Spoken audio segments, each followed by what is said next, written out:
साथीहरु आज म चाहिँ यो ट्रेनर प्लेन मैले आफैले डिजाइन गरेको बनाएको यसलाई उडाउन यो ठाउँमा आएको छु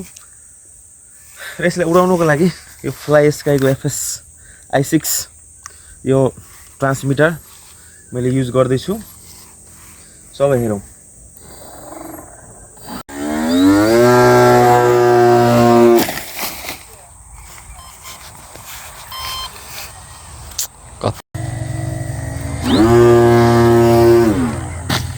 ओब्बा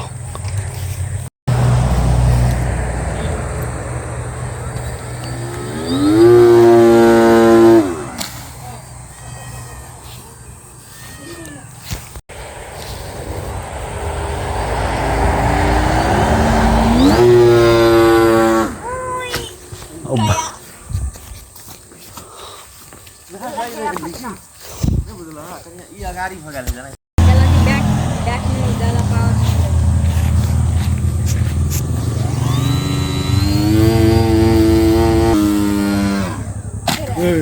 कुछ नहीं भेल आई जड़ी कुछ नहीं भेल